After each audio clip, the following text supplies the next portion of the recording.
আবারও শহীদ বুদ্ধিজীবী দিবসের খবর। রায়বাজার বৌদ্ধভূমিতে জাতির শ্রেষ্ঠ সন্তানদের প্রতি ফুলেল শ্রদ্ধা জানাচ্ছেন সর্বস্তরের মানুষ। এই মুহূর্তে সেখানে আছেন রিপোর্টার শাকির আহমেদ এবং ফারজানা আলম লিনা। সরাসরি যাচ্ছি তাদের কাছে। যারা আছেন দৃষ্টি আকর্ষণ করছি, বেলা যতই বাড়ছে আমরা দেখতে পাচ্ছি যে রায়েরবাজার যে বৌদ্ধভূমি রয়েছে সেই বৌদ্ধভূমিতে কিন্তু শহীদদের স্মৃতির উদ্দেশ্যে বুদ্ধিজীবীদের যে অবদান সেটি স্মরণ করার জন্য বিভিন্ন শ্রেণী পেশার মানুষ। আমি যদি বলতে যাই যে মহান মুক্তিযুদ্ধের কার্যক্রম দেখভালের জন্য যে মন্ত্রণালয় রয়েছে, মুক্তিযুদ্ধ বিষয়ক মন্ত্রণালয়ের উপদেষ্টা এখানে শ্রদ্ধা নিবেদন করেছেন।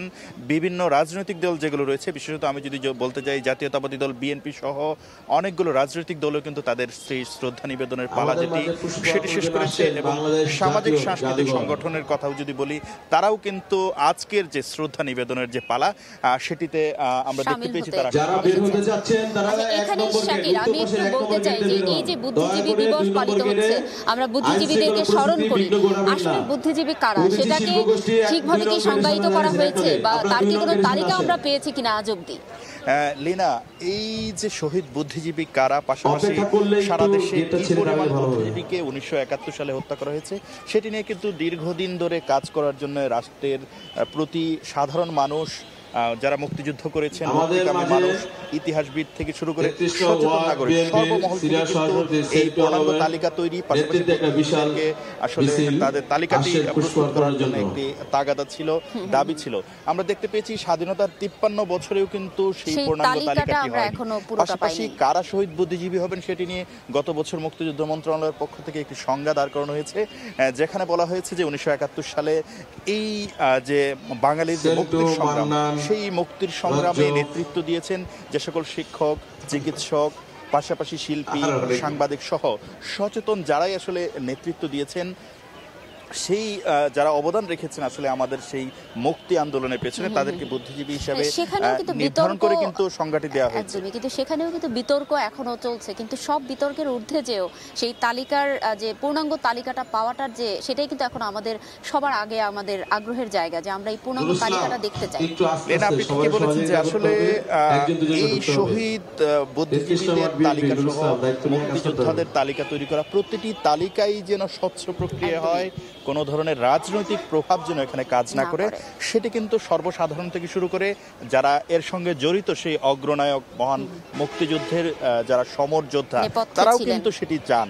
কিন্তু আমরা বারবারই দেখতে পাই বাংলাদেশে আসলে রাজনীতির মেরুকরণের কারণে কিন্তু এই তালিকাগুলোতে নানা ধরনের সমালোচিত ব্যক্তিরা স্থান পান। পাশাপাশি মহান মুক্তিযুদ্ধের যারা শহীদ রয়েছেন, মুক্তিযোদ্ধা রয়েছেন, শহীদ বুদ্ধিজীবী রয়েছেন, তাদের প্রতি সম্মান জানানোর যে প্রক্রিয়াটি সেটি নিয়ে কিন্তু নানা ধরনের সমালোচনা হয়, এবং আমাদের উচিত ছিল যে তাদেরকে সমালোচনার ঊর্ধ্বে রাখা, কিন্তু সেটি খুবই দুঃখের বিষয় আমরা একটু রাখতে পারি। আরেকটি বিষয় শাকিব, যে আমরা দেখি যে বারবারই আমরা কিছু নির্দিষ্ট মানুষকে নিয়ে আলোচনা করি। এখানে অবশ্যই বলতে হবে যে তাদেরকে নিয়ে আলোচনা করেও আমরা তাদের যে প্রাপ্য, সঠিক প্রাপ্যটা অবশ্যই আমরা দিতে পারিনি, কিন্তু তারপরও তাদেরকে নিয়ে আলোচনা হয়, বিভিন্নভাবে তারা সামনে আসেন। কিন্তু একেবারে যুদ্ধে যাদের আরও ভূমিকা ছিল, আমাদের একটু প্রত্যন্ত অঞ্চলের দিকে যদি তাকাই, সেরকম অনেক মানুষকে কিন্তু আমরা কখনোই এখনো আমাদের আলোচনার মধ্যে আনতে পারিনি, এমনকি তাদের পরিবারের সন্ধানও আমরা অনেকে পাইনি। আপনি ঠিকই বলেছেন, মুক্তিযুদ্ধকে সংগঠিত করার কাজে কিন্তু এই শহর কেন্দ্রিক বুদ্ধিজীবীদের পাশাপাশি প্রত্যন্ত অঞ্চলের গ্রামের বুদ্ধিজীবীদেরও কিন্তু বড় অবদান ছিল, কিন্তু তারা কিন্তু বারবারই উপেক্ষিত থেকে যাচ্ছেন এবং তাদেরকে আলোচনায় আনা হচ্ছে না। সেই জায়গাটা কিন্তু আমাদের একটি আসলে অপূর্ণতার বিষয়, সেটি যেন হয় সেজন্যও কিন্তু সাধারণ মানুষের পক্ষ থেকে দাবি আছে। তো রাজধানীর রায়েরবাজার যে বুদ্ধিজীবীদের উদ্দেশ্যে ফুল দিয়ে শ্রদ্ধা জানানোর যে পর্বটি সেটি চলছে, আমরা দেখতে পাচ্ছি যে বিভিন্ন সংগঠনের পক্ষ থেকে, ব্যক্তিগত পর্যায়ের পক্ষ থেকেও কিন্তু সাধারণ মানুষ তাদের প্রতি শ্রদ্ধা নিবেদন করছেন। তো এই ছিল আমার কাছে সর্বশেষ। শহীদ বুদ্ধিজীবীদের প্রতি শ্রদ্ধা জানানোর খবর জানাতে আমরা সরাসরি যুক্ত ছিলাম রায়েরবাজার বৌদ্ধভূমি থেকে।